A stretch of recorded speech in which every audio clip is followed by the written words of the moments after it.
A staged home return on investment is going to be like over 300 to 500%. And that's what people don't understand, that you're spending like 1% to 3% on the sale of your home to make it that return on investment. So staged homes typically are going to sell 80% faster and offers over 20% higher.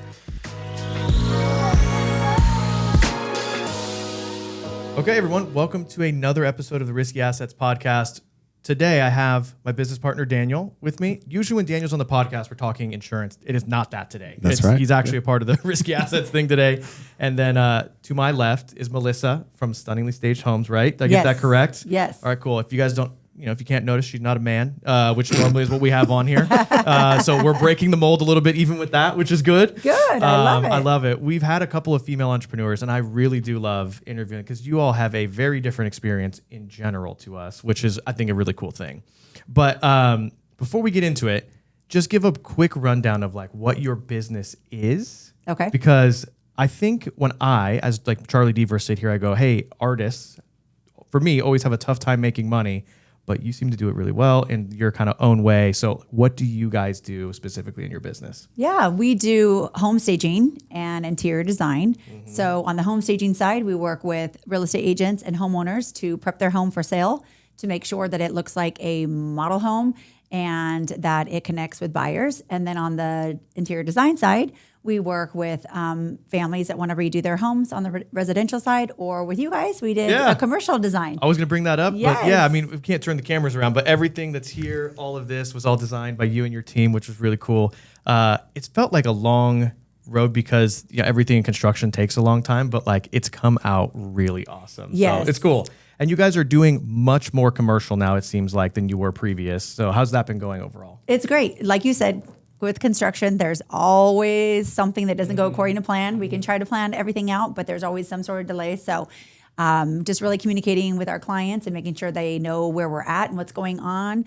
But thank you guys for trusting us. Yeah. And it was so fun. You guys are so great. It was great to work with you guys. It was one of the easiest decisions of my life. Oh, that's so good. We did get 2 other bids, right? We did, yeah. We got referred through a local mortgage broker that I've known for a lot of years. And he referred you and one other. And then we had, I don't remember who because this all has gotten jumbled around now, but I actually got 3 bids. You were one of 3. And I was so pleased with the presentation, with the work, and even the communication, because everything at Greyhawk runs off of our client portal as well. There's places where we can message clients can talk back to us, they can upload things, and you guys work the exact same way. And so I just felt when you came in with Sam and Caitlin and you guys were like, hey, here's everything that we're going to do. Here's our vision for it. I was so impressed that I was like, oh, please let this be affordable because this is who I want to work with. And so, well, to some truthful, some of it was not affordable, but that was not your fault at the same time. Yes. So, we've come to learn that interior designing is not for the faint of heart sometimes. So, we had a lot of stuff though that you pivoted on that was so cool to be like, all right, we're going to save thousands of dollars and it's still going to look awesome. So like, all through it, all the complications that were kind of created external of you, you guys handled it great. Thank you. Yeah. Thank you so much. That means so much to me. It was so fun. Yeah, let me ask some questions on just like you specifically. Like you didn't just start in interior design, I'm assuming, and staging, or maybe you did, but like where did you start previous to this job? Like how did you get from, I'm going to start this business going backwards, like starting your work? So are you guys familiar with the brand Hot Dog on a Stick? Yeah. Yeah. So I worked for Hot Dog on a Stick in high school. And it was a great company. So stylish. It was, yes. So did you wear the hats and everything? Yes. Okay. So I started in the stores and I became a manager, a regional manager, district manager. Ultimately, I was the director of operations. So I ran all the stores throughout the country, our corporate and also franchise. So I have a business background prior to owning my business here. The business kind of changed. It was time to make a change. Did you go to school for business or was this like? I did. Okay. Yes. So while I was in school, Hot Dog on a Stick had great benefits. So they paid for like their students to go to school, kind of similar to like In-N-Out, Starbucks, all that. So it was a great career. When I was a young mom, I was able to work from home before working from home was even a thing. Wow. It was a great company. They took such good care of us. It was an employee-owned company. So when I left Hot Dog on a Stick, I kind of rolled over some of my employees' stock ownership and built my new business. Cool. I always kind of helped family and friends with design and stuff in their homes. So I went back to school and did some degrees in staging. Started my business as a home staging business. Okay. And as, kind of presented it to my husband just to back up a little bit. And I was like, this is what I want to do. And I called some local agents, got some feedback on home staging, and really just went for it. I thought I was going to just kind of run this business out of my house. And, I had sofas in my living room. And then next thing you know, fast forward, I had several storage units. And then eventually I got like 1,000 square foot storage unit, no office, no restroom. We had to run to Starbucks. It was a whole thing. So I really built this business. And so sometimes people see it where it is today. And, they don't really know what it took. It was 3 years before I could even hire my first employee and be able to afford to have, people on my payroll. So fast forward, here we are. I have a team of 12. We have a 7,000 square foot warehouse. I have my own truck. We stage hundreds of homes a year. That's incredible. And we design lots of homes. So, people, when I was staging, people liked our work. So they would say, Melissa, I want help with my own home. So that's when I went back, did some more courses in design, and then I started hiring interior designers that have the actual education and degrees from schooling. Sure. Yeah. Incredible. Give a breakdown of your current business, like how much of it is staging, how much of it is interior design. It's really 50-50 now, which is such a blessing because when staging is slow, design is busy. And when design is slow, staging is busy. So it's very complementary. They're very different. So staging, we're trying to appeal to the masses of people. We're trying to really make a home fit everybody's lifestyle, right? Right. And go with the aesthetic of that home and that neighborhood and that price point. And then interior design, we are trying to fit your specific individual needs. So it's very different, but it's nice because when one side of the business is busier than the other, it really works well. I wonder why that is. You think it's just because, hey, when we're selling homes and like the market's moving, it's like, hey, we need to obviously sell them. But when it's not moving, people are like, I'm going to be here for a while. I might as well customize it more. Yeah, exactly. And the market nowadays, where are you going to go? Yeah. Most people can't afford to necessarily get a new home, so they stay put and they're remodeling their homes. And point. Also, too, people want to get ready for the holiday season on the design side. So we start getting busy towards the end of the summer where they're like, makes sense. Right. And then on the real estate side, people are slowing down selling because most people aren't really buying and selling homes during the holiday season. So the first half or the kind of works out hot for that. I'm assuming. So you guys will help people with seasonal decoration stuff as well, going into the holidays and yes, those things. A little bit. I try to say we try to stay in our lane. So we do help our clients that are existing clients. I don't advertise it or anything. Yeah. No, that makes sense. Too funny. But we kill it. It's good. Yeah. Well, good. So I we follow you guys on social media. I think it's fair to say that you are a juggernaut on social media. You post all the time. Like we do. You're always filling out your stories. It's always you, or do you have somebody that's doing it? It's me. Damn. Okay, so that's your job. I hired Andrew. I can't do it. I need Andrew. I can't share. I'm kind of a control freak when it comes to the marketing and the brand image. I think it's just something that is kind of also part of my marketing eye and my creative side. So a little bit of the creative side is now onto my team. So I feel like I kind of hold on to that a little bit and something I still like to do. However, if I can find the right fit, it's about that time. You grow out of everything. Do better. I've learned you grow out of everything. So even the stuff I wanted to control before, I don't have much grasp on anymore because I can't. It's true. So, but it's part of the growing pains though. Yeah. If you find the right person, it's always a good thing because then you can multiply. Yeah. Awesome. How do you guys feel like when it's time to pivot and bring somebody in to take over something as an owner? I can feel it in my schedule really apparently. So right now I have in that bullpen a bunch of new producers and I run my own book. Plus it's like, hey, I kind of function on the, I don't know, maybe visionary CEO style seat and 4 kids. And I love my wife. I want to spend time with eventually I coach and I go, I have nothing left. Yes. And so I just look at it and I go, okay, what are the things that give me the most amount of value of time? And then I start offloading that. I did posting every day for 6 months and it actually was really taxing. Yeah. Because you're trying to think about what you're doing all day for the post. I'd get to the end of the day and I'm like, shoot, I still haven't done it. Yep. I had all this kid stuff. I got help with the dishes. And I was like, this was effective, but I couldn't handle on top of the job. Yeah. So we wanted someone like Andrew to be like, hey, I have all these ideas, just execute them with me. Yes. And it's been fruitful so far. But there's other things like I'm not going to be able to train producers like that for a long time. I remember one of the times we were here, you were talking about training the team, and it provides the most value to us right now. So it's hard to let it go, which is probably how you feel about the social media thing. Yes. But then it's like, okay, the farther I climb up the ladder, there's going to be something else that provides more value. So we just try and balance all of it. But I am also very willing to shed things. I am not a control freak at all. That's good. So I shouldn't say at all.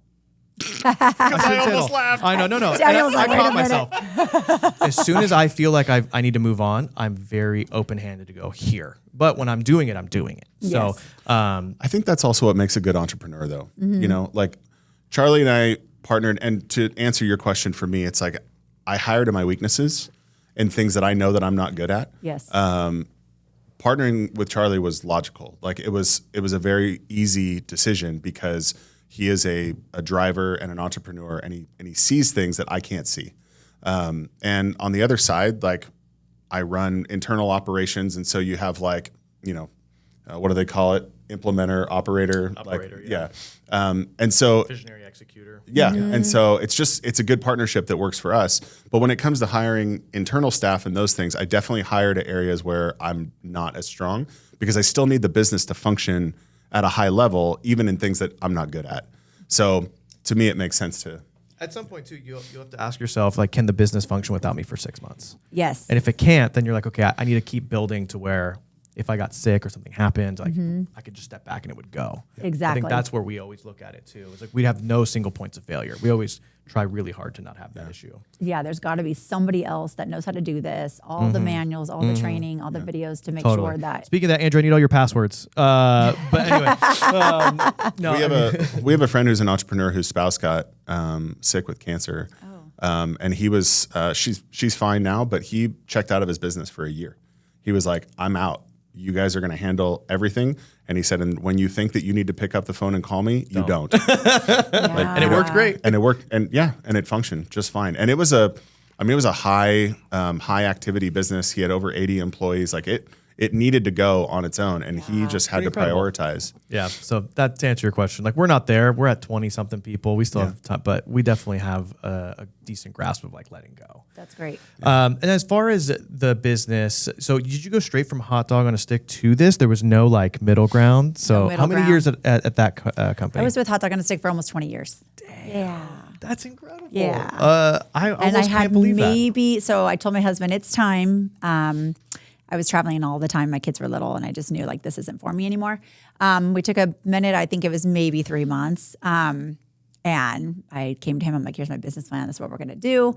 And again, I had no clue where it would lead to today, right? I don't know that we ever could really imagine. And it's more than I ever probably could have imagined on my own. And then we just went. So that's incredible. Yeah, it's been great. great. So what year did you start the business? 2017. Okay. So 2017. Almost 10 years. Yeah. So you started then, no employees for 3 years. What did that look like? I mean, obviously when you're on your own, you're doing everything yourself. Did you farm out anything like accounting, or was it you were literally doing all of it? So my mom had just retired, and that same year she worked big corporate jobs, so she knew how to do all the back end stuff. So she started helping me with my books and getting out proposals, and so that I could stay on the ground in the creative doing all the installs. And then I subbed out for my logistics team at the time. Sure. And so I had people doing that. And then I had people reach out, and I'm like, well, I can't afford to hire you, but I can, if you want to come on as a free intern, I'll take you. So it's actually kind of cool because one of my first interns, she has a full-blown staging company in Atlanta now, and she's killing it, and we keep in touch. And so to know that like I've inspired someone to do that and that she's been so successful, it's been really cool. So passing on generational stuff too. I mean, I'm actually really enjoying the producers. Just I get a lot of energy out of passing down. And I think I didn't really expect that when I was 25 to be like, oh, this is fun or cool, but I get it now. I do too. You're helping people, and the impact is really fun. Yeah, it is so cool to see. And so no, there was not much of a transition. I'm a very self-driven, motivated, busy, I grew up playing sports. I played college softball. I'm very competitive. I'm very driven. So it's just natural for me to keep going. I mean, obviously some days are harder than others, but we will figure it out. That's and we the will game. get through all the challenges. And my husband's a great support system. He's kind of my silent partner, I call him. But he's there to help with things. And I just, okay, how should I handle this? What do you think about that? So it's a good soundboard behind me. And my team now, they're amazing. So I have lead stagers, lead designers, and lead logistics. And so now we're all making decisions together and trusting each person with their responsibilities. So what was the first hire that you did and why? My first hire was a stager. Okay. Because at that time, we were staging so many homes I couldn't keep up. And so my first hire was a stager. My second hire was an interior designer, part-time. Mm-hmm. And now I have 2 full-time interior designers and 3 full-time stagers and 3 full-time logistics team members. Do you feel like, I mean, the first 3 years, again, I don't know if you want to give revenue figures, but like we always think it's funny to look at our first year because in 2021 we did like 250 grand and we were like, all right, we're going. Killing it. And then the next year we did like 750 and we're like, we're really doing this, And now it's like, oh, we did almost 5 million last year. It's like, oh, wow, it's really cool to see almost this like boomerang effect. I'm assuming, especially because you're a service-based industry, it had a lot of that same feel where it was like trudging, and it really starts taking off. Yes. Yeah, especially because a home staging business, people don't really realize this, but it's very cost heavy. So in order to furnish, thank you. That makes sense. In order to furnish all these homes, each home is probably somewhere around 30 to 50,000 just to invest in everything from everything it takes to go into it. So it definitely took years to actually see the money start coming back in because you get a house, well, you need to buy all the stuff to go in that house. And so for a while, you're just kind of... It's not like dresses where you can go like, I used it for once and then I return it. It's not a thing. So that's actually a big no-no in our industry. So the people that do it, it's really like negatively looked upon because we almost say it almost as like stealing. No, right? I get it. Is that so bad? That's but why I was you're using it, like because you're using it to make money on it. Yeah. So I don't do that. And actually, in fact, we've actually been able to thankfully build vendors all across the country that we can buy furniture from and artwork and accessories. And we, depending on the price point of the homes, we have the inventory to help with all of those. But yes, we actually, where we sit now, we're definitely in the 6-figure business and doing very well. This year in Las Vegas, we have a big regional, it's called RISA, Real Estate Staging Association. It's my first time as a speaker this year, so I'm really excited. That's incredible. And what I'm going to do is I'm going to teach staging companies how to incorporate interior design into their business because it is such a complementary business, but it's a great way for staging companies to make more money because staging is a very expensive business. The more homes you stage, the more money you have to spend. Yeah. Bigger warehouse, more stuff, so it just. What's the average margin on that side? Like, are you in the low double digits? You in the high double digits? Like, what does that look like in comparison then to like interior design? Yeah. So the staging business is very cash revenue driven because it's quick. You're turn and go. Where interior design, your projects are longer and the money is kind of drawn out a little bit more.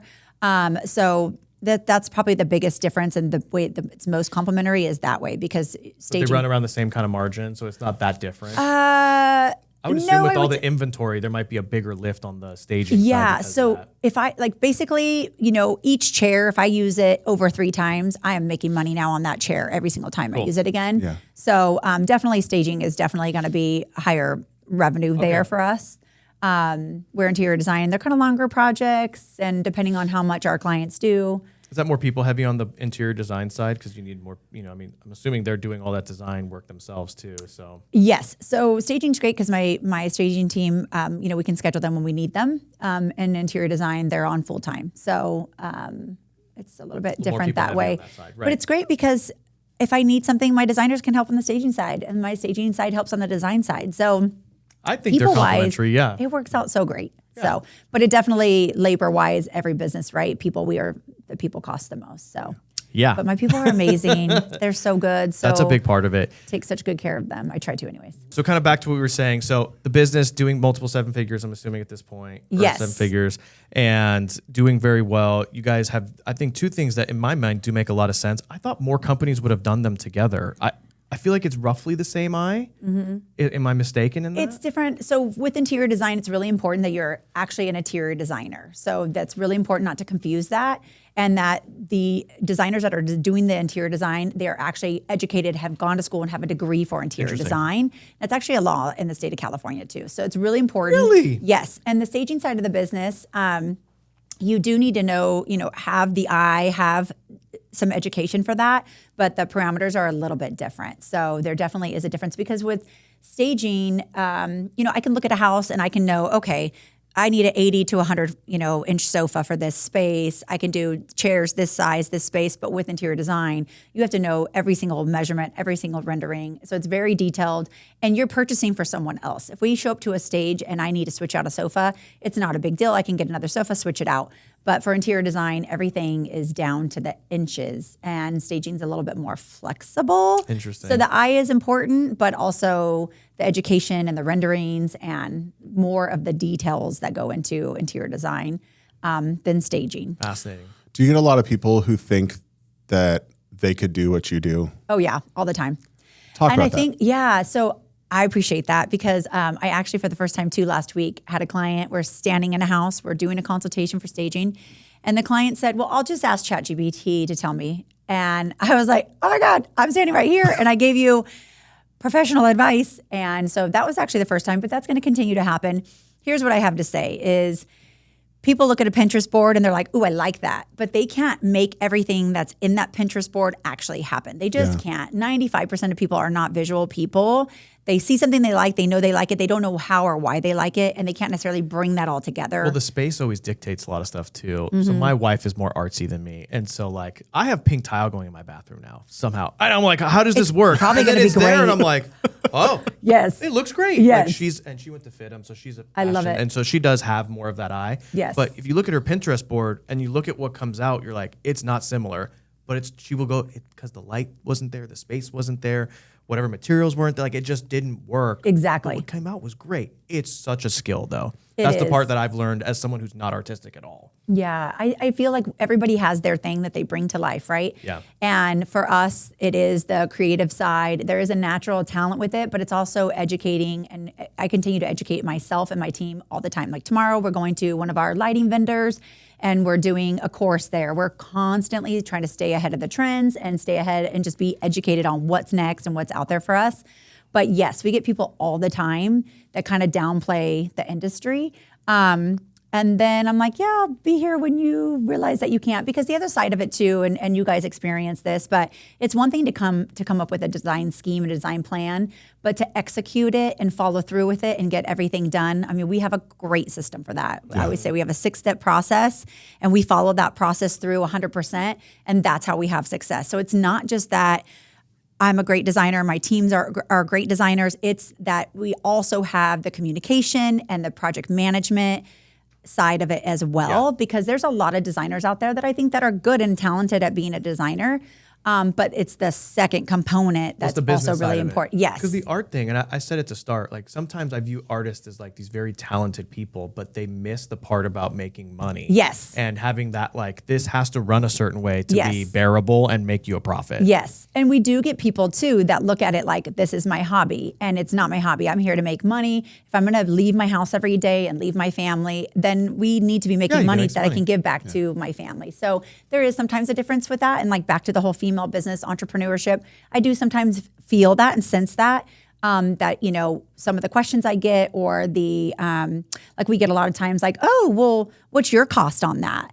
And it's like, would you go to Target and ask Target how much they paid for that milk? No, because you go in Target and you pay the price, right? You know, So you get a little attached to the construction business, though. That's why you get that. yeah. Because I do that to my contractors. Like, what's your cost? Because I'm trying to get the cost down. Yeah. You know, and you know, sometimes they'll fold, and I'm like, great, you're not charging me 30% margin. It's not happening. Yeah. But I think it's just because you're kind of attached to the construction model. Yeah, and with the furniture, it's, Yeah. you know, so yeah, there's a little bit of that. But I think you just have to educate and make sure people understand that, you know, I get that pricing because I've worked for 10 years with those vendors and I've purchased millions of dollars from them, and that's why we get the pricing that we get. So it's an interesting conversation, but we just have to educate. Of course. And I think too, I mean, especially when I was younger, the dollar was more king than it was before now, where like time now is much more king Yes. in my world. And like the amount of time saved, especially now that we've done it with you, like that was paramount to us. Because if I had to stick my nose in there, I would have been pissy. I would have been really frustrated. I probably would have just been like, dude, figure it out, and it's like, that's not fair. Because you handle a lot of the logistics and I would just like, dude, figure it out. So it would have made someone's life complicated. That has a lot of value for someone to just handhold you and go like, hey, you handle some stuff, but you guys did a majority of the pivoting for us, which was nice. Yeah. Basically, we need your approvals on all your designs, and then we take it from there. And then all the things that go wrong in between, we're handling so many things behind the scenes that our clients don't ever even know about, which is the way it's supposed to be. Yeah. We have projects right now that there's always something. They go really smooth until they don't, right? But all of that's done for them. So it's more than design. It's more than having a good eye. It's a concierge. It really is. Yeah. And it's not a service that everybody can do, and that's okay. Yeah. But when people are ready for us and they want to do it, I think that we provide a really great service, like start to finish. Well, I mean, you guys are coming in on Friday to do photos in here, and I know we're gonna do a collaboration on socials. But talk about when you walk into a space, and I mean, we had blank walls in here. It was white walls for the most part. I had one of the interior designers that came in, looked at it and almost sneered, like, well, you guys don't have a whole lot going on. And, the lighting is fluorescent, but you guys came in and you were very upbeat about it. Mm-hmm. Is that a purposeful thing, or is that just your artistic eye that goes, wow, I could do a lot here? Yeah, I think sometimes our industry can be intimidating to people. So with that being said, I always try to be mindful of, like, I'm coming into someone's space, their home or their business, and my job is to help you make it better.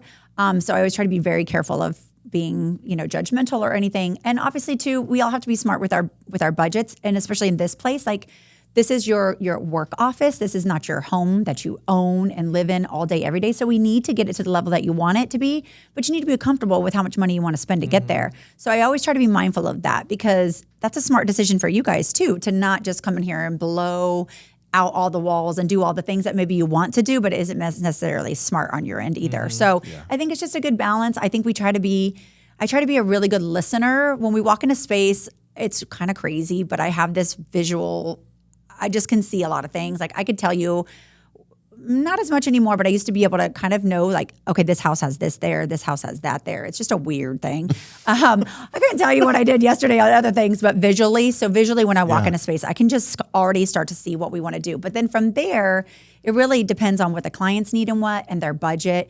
And then we try to, obviously create designs that are going to give you what you want for your business, and then also, or your home. Yeah. But then also fall within your budget, because the worst thing, and I always tell couples too, when we do residential, if you're not ready, if you maybe going through a hard time in marriage, or maybe like budgets are kind of off, or we're not sure about someone's job, let's wait, because we're going to be here in a year from now when you're ready. If someone's not in a good place, it's not worth it, because it does typically it ends up being more money than someone thinks in the beginning, because most people just don't realize how much things cost, and they're constantly changing. Everything's going up. Yep. So those are kind of some of the things I try to think about, because really at the end of the day, that's really important. And I think it makes the relationship as we're working together really smooth, because I'm not pressuring you guys to do something that you're really not comfortable with doing, and it's outside of your budget. That's really fair.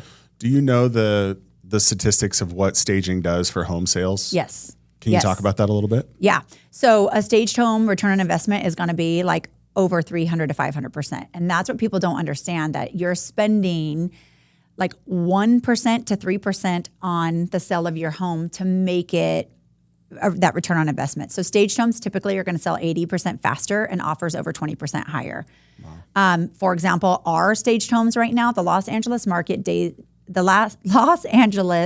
days on market is 54, 55 days, somewhere in there right now. Ours are 29. So that just shows you that buyers are walking into a home, and when they are emotionally connected online first, they feel it, they get to the property, they fall in love, and then they put in stronger offers, and they keep those offers. They're not falling out of escrow, because it makes it feel like home. They can visualize what they could do with the house. Like, let's say the house needs to be renovated, or it's kind of, outdated. a buyer can really see what they could do with it when it's staged. That falls back into what you were saying with the statistics of like 95% of people can't visualize very well. Exactly. So when you do it for them, they can walk in and they can say, I feel like this is a home that I could live in. Yes. We just had a house in the Woodlands. So we do occupied and vacant homes. Okay. We just had a house in the Woodlands. It's occupied.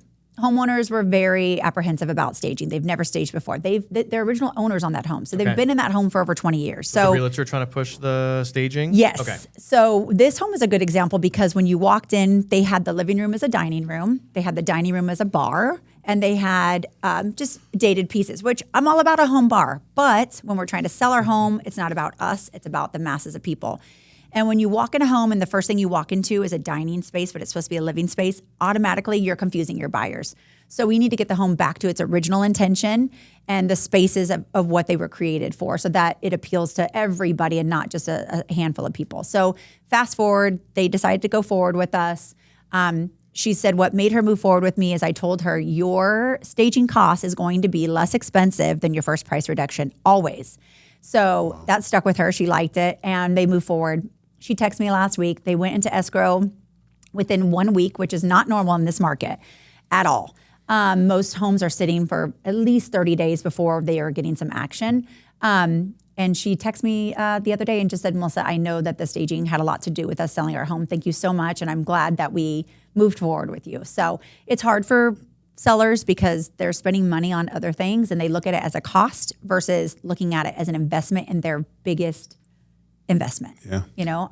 Yeah, now that I've sold multiple homes too, it's like all the other stuff that gets ticky-tacky that you need to clean up too, it does sometimes feel like, frick, it's another thing that's popping up. But, I mean, especially now, the quicker you can get a house off your hands with a good offer is so valuable because stuff is sitting forever. It's hard to get the loans through. So, like, it's really cool that you can see it directly impact the buyers. Oh, yeah. It's great. There's so many stories and so many return on investment stories that I have to share with people. I see it every day, but I have to also provide those numbers to people because I understand. Right. Wait, I'm paying for furniture to come into my house and then it's going to leave my house and like you're just making it look pretty. No, I'm trying to make you money and get this house sold faster. Well, it's both. Yeah, but I am a businesswoman. And so we are trying to make you money and get your house sold faster. And yeah, it's going to look great too. Did you do Mike Mina's house? I did. Okay, so I made an offer on that, and I was in there, and I'm like, I'm pretty sure this is Melissa. Like, I just based on the feel, I'm like, I'm pretty sure this is you, and it came out great. Same thing with that one. Yeah. That one sold super quick too. I know. I was a day late, man. Yeah, that was occupied as well. So we worked with some of the homeowners' items, and then some rooms. Let's just completely clear these rooms out. But that was a beautiful home, big home. The homeowners did everything that we suggested, which is great. And it sold quickly, and they got Mike what they knows wanted. What he's doing too. I mean, that's kind of his game too. Yes. I have a special place in my heart for the Woodlands. Those are nice homes. They're beautiful back there. They are. I foot canvassed those houses early in my days of being a State Farm agent, and it's a gated community. And I went to the gate, and the guard was like, "You can't foot canvass in here." And we pulled out, and there was a funeral processional pulling in through the gate, and they were letting everybody in. And I flipped a U-turn and got in line. I love it. With the funeral processional, and I followed it through the gate. Sales. Foot canvas. We wrote over 20 houses in that community, and one of our largest business owner clients here at Greyhawk today is a homeowner in there that I earned. That I earned from that first foot canvassing day. I love that story. We were walking by his garages, and my one of my employees was like, "There's a Lamborghini in that garage." And I was like, I'm going for it. And I just walked up to the front door, knocked on it, and he's been my client for almost 20 years now. Shout out to Jeff Herman. Don't take no for an answer. Yes. That's right. Even if it means following a funeral procession. Yes. Sometimes you gotta get a little Ask dirty. for forgiveness later. Yeah, but they're beautiful homes. They are beautiful homes. Yeah. We do a lot of work in the Woodlands and Stevenson Ranch and Westridge, and we are known as the luxury staging company out here in Santa Clarita, but we work in Los Angeles and the Valley. And sure. So you talked about numbers on ROI, and again, I know there's no one size fits all. The bigger the house, the more complicated. I get it, but like, what is a 2,000, 2,500 square foot home? Do some staging. Like, what does that look like? Does it have a band somewhere? Yeah. So some people, most return on your investment is going to be those key living spaces. Yeah. So your main living spaces, your primary, and your exterior. Sure. People can get away without staging some of the additional bedrooms, depending on the house, depending on the price point. There's always going to be variables, but I would say like a 2,000 square foot home here in Valencia, you're going to be ranging somewhere around like 5,000 for staging. And then depending on if we're doing a 60-day agreement or a 90-day agreement, that's going to vary. Sure. But, staging can be anywhere from 3,000 to, 30,000. It just depends on what we're doing and the terms of the agreement. Yeah, that makes sense to me. I mean, I just didn't know if it was like, oh, this 2,000 square foot house is 10 grand. I'm like, well, that's why it's difficult. But 5 grand feels really reasonable, honestly. Yeah, it's interesting.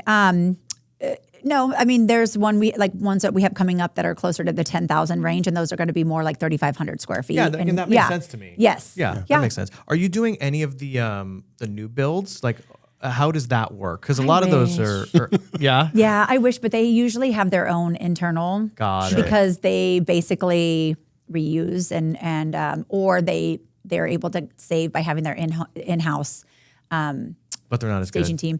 But the nice thing for us is we have a lot of design. Yes. Yes, I don't want to say that on camera. Or we can cut it later. No, we can say it. We can say it. Yeah, It's like I said, one of the easiest decisions of my life to hire you guys. So thank you. Yeah, I took my team. We did some touring, and I was thinking it was going to be to get examples and get motivated and get inspired, and it actually turned into like these are some things like we wouldn't actually do. Based on like it just does not work for the masses of people, and that could be color schemes, it could be things that are certain themes in kids' bedrooms or spaces, depending on what neighborhoods we're in, what markets we're in. We have to be really careful with all those sorts of things.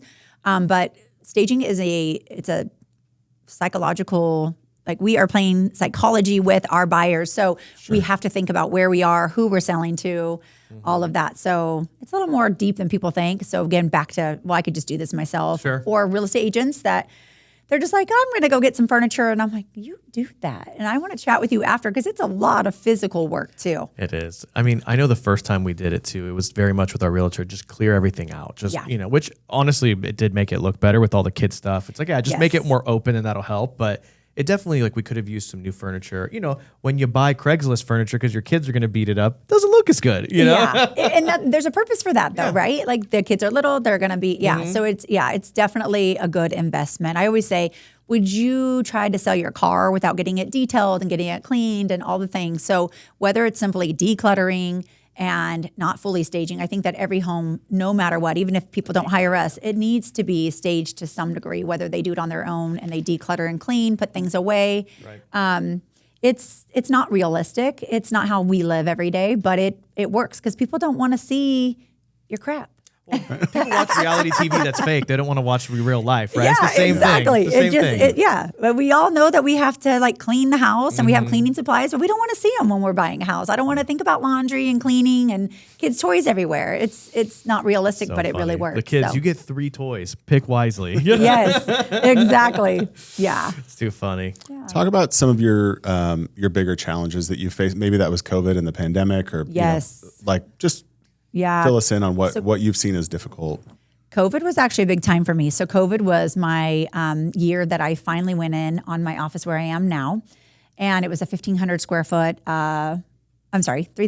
warehouse. And so we finally did it, and literally COVID hit right after that. And I thought, oh my gosh, how am I going to pay my bills? What's going to happen? I'm going to lose my business overnight. This is so crazy.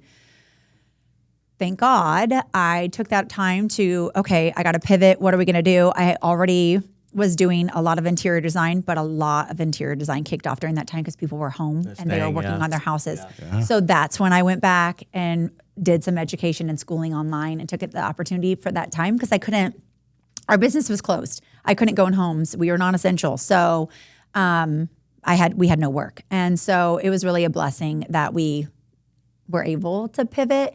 And I really focused on that side of the business at that time. And it really paid off for me where I am now because of doing that. And then once we got back to work, then it was just, okay, this is normal now. This is how we're going to continue to do things. So that was tough. And then I would say that staging is still a tough business in the sense that people still don't look at it for what it really is. I had a phone call yesterday with a client. She said, this is just really expensive. I didn't expect this. So I've just gotten to the place where I said, well, what did you expect? And where does that come from? How do you know how much staging should cost? You told me you never staged a house before. I just don't think people understand. Yeah. Like if you hired a moving company tomorrow, how much is that going to cost you? Well, we're moving stuff twice. We're moving it out of our, 4 times out of our warehouse, onto the truck, into your house, out of your house, into the warehouse. So people don't think about those costs. Minimum wage is so expensive. Yeah. If you want a great team, you got to pay them more than that. Yeah. And if you want great furniture in your home, I don't buy from. We buy nice furniture, so we get it from Target or Walmart, right? Yeah, and I'm not saying they don't have goodies; they do, and that it serves a purpose for certain homes. But so yeah, I think that the cost of our business has gone up. However, I haven't been able to increase prices in the staging world to accommodate accordingly. So something's got to give with that. But also it's pivoting and realizing, well, maybe some clients in certain areas don't necessarily care as much or value the expensive things as much. So maybe we don't worry about spending the money on those items for these particular markets. So just kind of adjusting that way. So to be honest, in the last year, I've had to really make that change. I kept hearing, well, when I can hire you, when I can afford you on this house, don't worry, I have a property coming for you that I can afford. And I realized like, oh, we're getting kind of pushed out of this market because they think we're only luxury and we're not. Which is a good thing, right? For marketing, like the marketing's working, everything's like, but also, wait a minute, the smaller homes are really good for us too because they typically sell faster. I can get them done with less money, less overhead. So that's kind of the hard part of my business now is that we are kind of looked at as a more expensive. People don't always look at, they get the multiple bids, but they don't always look at who's going to make me more money. Just who's going to be the cheapest. So I always say we're not going to be the cheapest. We won't be necessarily the most expensive, but you will get a good return on your investment with us, period. So those are probably our biggest. Yeah. Yeah. I didn't even think about that like increasing prices would be challenging, but all of inflation drives everything up. So I mean, even the cost of your insurance, I imagine, goes up. Yeah. And so, you're this year. So you're dealing with all of that as well and trying to budget it in. I mean, we talk to roofers and contractors and we're like, hey, you can increase the cost of your jobs, but I can see how that would be difficult on your side. It is. And it's an industry that I continue to say that, other stagers that, there's room for all of us, but be smart with your business. Make sure you're making money because some of the prices I see, I know that these women. It's just market share for that. They're just trying to get market share. Yeah, and they're not making any money. And even when I was early days and doing things on my own, I was still making money. If I couldn't pay myself, then I was not going to continue with this business. So I right away, first week on the job, I had a paycheck. If I don't have a paycheck, then I'm not doing this business. Makes perfect sense. So I think that's still a problem in our industry too. So that's where the conferences and getting these business owners out there and realizing like this is not a hobby and this is not us being creative and making houses pretty. Like, no, we are here. This is a business. This is an industry that needs to be taken seriously, and we have to be the first people to do that. Every industry has the all money is good money people, right? Which is not true. We have it in our world where people are just going, hey, we'll chop the coverage out of it, or we charge fees. If it's not over a certain size, we'll charge fees. Like, listen, all business is not good business. Right. What takes my attention, I could be doing something on a bigger account that we do a lot of. Right. Yes. So there is a trade-off. Not all business is good business. That's a hard skill actually for entrepreneurs to get at some point. And we have really successful-ish people that we're like, they will do anything. And I'm like, dude, if you just focused on the thing you were good at and not just, do everything, you'd probably be more profitable. Yes, for sure. How do you guys look at it? Do you guys look at a certain percentage of jobs that okay, if we're making this percentage of jobs, we know we're at a good price point, or how do you guys scale or measure that? Yeah, we have a minimum commission threshold per account. And if you don't get there, we're charging those heavy fees. Because for us, whether we look at a policy for someone who's doing $100,000 in revenue or 10 million, the work is almost identical. Yeah. So we have to put out the same amount of effort. I can get sued for the same mistake on a small policy or a big policy. So to us, the expertise is I know the game on the big side. I'm going to make my big commission checks. So yeah, we're trying to scale. We're trying to be around $2,500 to $5,000 per account. And we keep trying to move that up. Yeah. On our small accounts, we keep raising the annual broker fee. Because at some point, we want people to say no to us. Say no to this broker fee is too much, and we know we're probably in the right place. Exactly. And every year, we keep raising it and raising it and raising it. It's been a good problem. The market finally this year has softened a little bit to where there is some downward pressure on it. So I think we're kind of at that happy medium place finally, which is good. We found our limit. Yeah. But we've been able to be really profitable. And to the extent, we don't hold a lot of cash. Every dollar goes back into like, how do we get more people in the business? Yep. How do we do more marketing? So as profitable as we are, Daniel and I don't take a ton of money home as in comparison to what we're doing because we reinvest most of it, which has been kind of our superpower to just be like, hey, we don't need a lot. Let's just keep going and keep going and keep going. Well, we just said, from the beginning, we were like, we're going to sprint for 5 years and we'll pop our head up and kind of see where we're at. And then we'll probably sprint for 5 more, but especially for the first 5 years, which we're coming up on that anniversary in October. But we're going to kind of do an assessment and see where we're at. And to Charlie's point of like, it's the same amount of work. That's not always the case. Sometimes smaller clients are actually more work because they understand it. Yeah, and they want to talk to you about every every $20 increase, every small fee that a finance company charges or whatever. And so we actually get more labor requirements out of our accounts that are earning us $2,500 to $5,000 than we do out of some that are earning us $30,000, $40,000, $50,000 a year.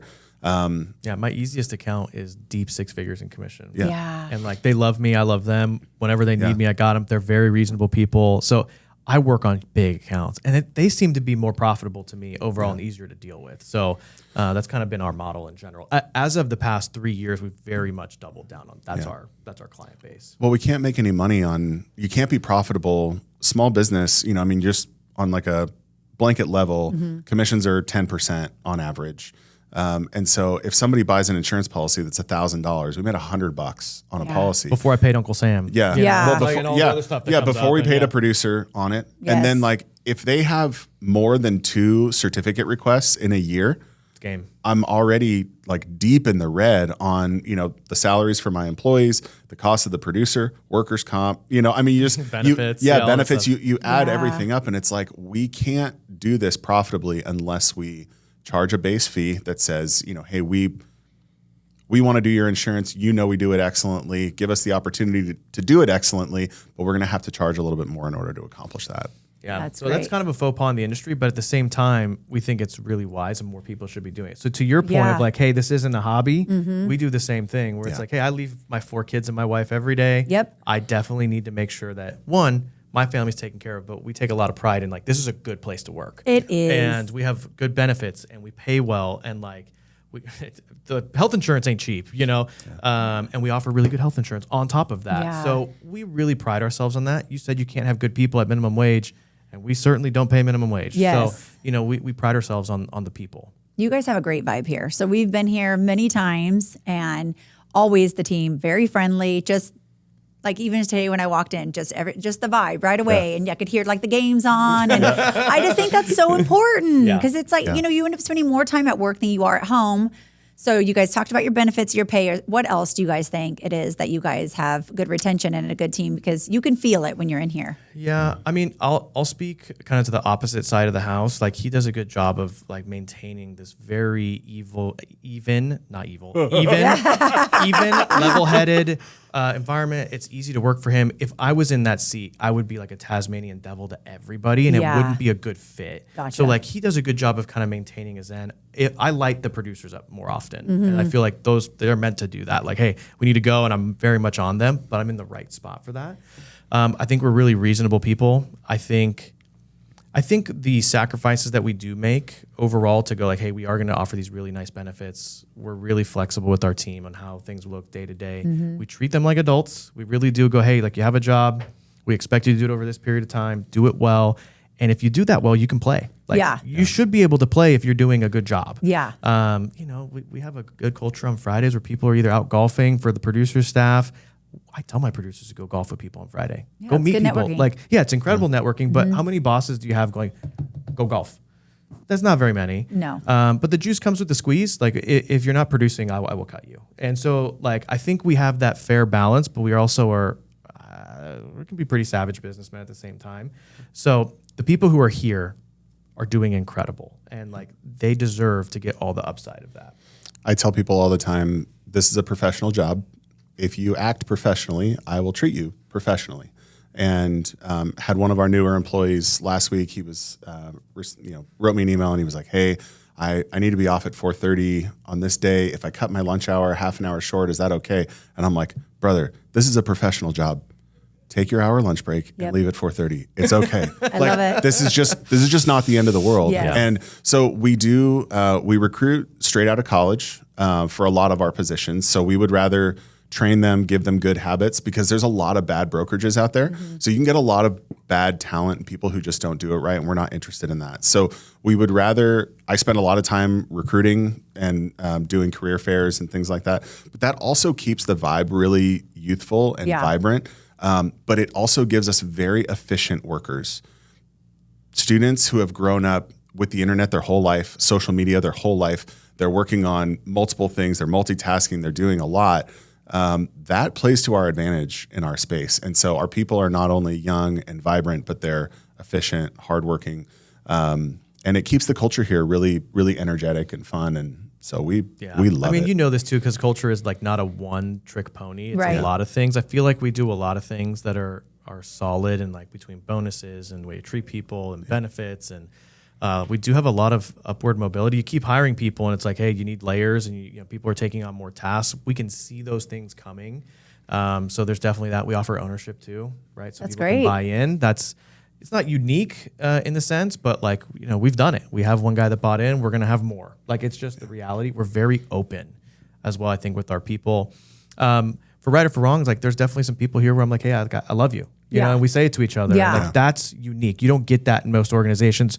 It probably isn't acceptable in most of them on top of that, but a couple of them I go to church with, a couple I don't, and I love them. Yeah. You know, and it's like, that's unique in the sense. That is unique. I think we've gotten bit a couple times, a couple of employee issues where we've treated people like family, felt like they were family, wanted to treat them nicely. And we've actually treated them nicely in a way that like we weren't allowed to do that. California law bites you. California law can be really difficult. Too bad sometimes. We've tried to be generous and we've gotten hurt for it. Yeah. So, you know, That's fine. and that's We hard, do those. and so we're just not going to allow that though to make us jaded towards how we treat people. Well, you see this too, because you have to employ people. It's either you complain and go, oh, it's so awful. Yeah. Or you bathe in it, make your bed with like, hey, well, I can't grow without these people. Right. So I either see them like a cost and a nuisance, or I see them as a benefit and something that the business needs and wants, right? So we've kind of just gone, hey, yeah, we're gonna have some problems, but we've like made our peace with it, and we need the people, and most of the people are incredible. Yeah, we're gonna have another bad apple at some point pop up. Yep. We'll get rid of them when it comes, and then we'll keep rolling. It's just the nature of the business. So again, that's like peace. We've made peace with it. Yeah. You know? I think Well, it's and at this great. point, it self perpetuates because they refer people that they want to work with, and so they know the company culture, they know the vibe, they know that what we're looking for as far as work ethic and attitude and integrity, and so they're like, you should hire this person, and we bonus for that as well. Oh, Like, that's you know, cool. you Yeah. you know, you give us a good recommendation, and we'll give you a bonus for it. We find ways to give you all money. Like Yeah. it's just we look at Yeah. them. Hey, just tell me. You bring me good people, I'm gonna pay you for it. Yeah. I need to do that one. Yeah, no, it's a good one for you guys. Like, how is talent acquisition? Because I mean, part of it, you know, I think like a delivery guy, like, okay, you don't want to pay a minimum wage, but like that's different than like an interior designer. Yes. So like, what is that? How are you getting people? Yeah. I'll be honest. So my designers typically same thing. I'm getting them either straight out of college or someone that has more experience. I've had both. And then for my stagers, a lot of them have been people that I know. So I'll post I'm hiring, and people want to work for us. I got a message yesterday. Are you hiring? So I've been very fortunate to get a lot of people through people that I know, people in the community, which I think is the best way. Because I feel like if you have great people, you can teach them how to do anything. But I can't teach you how to be a great person or how to be honest or be kind or be hardworking. You know, those things I can't teach you. But I can teach you everything else, or we as a team can teach you everything else. So I kind of live by that a little bit. Obviously for design, schooling, and then, you know, like I said, straight out of school, I do, it's been kind of nice sometimes having them green. I kind of like the same that you guys mentioned, like it's just, you know, you can teach them kind of your ways a little bit. And then on the logistics side, I always had third party employees, but then once we bought our own truck, then it was time to have internal. So I definitely went through some challenges. I had never, even in all my years of experience of leadership, I had never been a leader to that type of job, and kind of what comes with it. And there's just a lot of different things that I've experienced. I've got lots of stories. But I think what I learned is once I kind of got through and I found, one good guy, and then he knew a guy, and just now a lot of times when I'm hiring, it ends up being someone that my guys that are great that they know. So, but I need to give them a bonus or benefit for that. Give them an incentive. Yes. 2 layers. Yes. Never do it as one payment. 2 layers. They got to get initial, and they got to make it X amount of months. Yes. Split I was it in going to half. ask you what the terms were. I'm like, okay, they So got to be here for a always split year. it. How does this work? Yeah, I got this guy. He's going to quit in 2 weeks. Yeah, exactly. We don't want that. It's a big investment. We do it over two installments. Okay. Effectively, one up front, one after 6 months or 6 months. 6 months. Yeah. So I think that helps with they need to be here. Yes. Yeah. You're investing in them. Well, we kind of know whether or not the person's going to make it inside of 6 months. At this point, we know the competencies and the behaviors, and you can see it ahead of time. And so, you can. Yeah, for sure. Yeah. I think you run an incredible business. Again, like I said at the start, it's not that I think all artists are business dumb, but you are definitely not one of the business dumb ones. Like you definitely have it down, and it shows. What is next? I mean, I guess that would be what I would finish with is what's the vision for you and the company? And do you have an end in sight as far as I want to do this? And then it's like, all right, I've made a good run at it. So I think because of my experience in managing hundreds of people and, multiple locations and different states and cities, I'm not really interested in growing into like a franchise or growing too big. I'll be honest with you on that. I think for me, where I want to be is a little bit larger than we are now. I would like to be in a little bit of a larger space and have 2 or 3 trucks and grow my team, maybe a handful of more people to be able to do more jobs.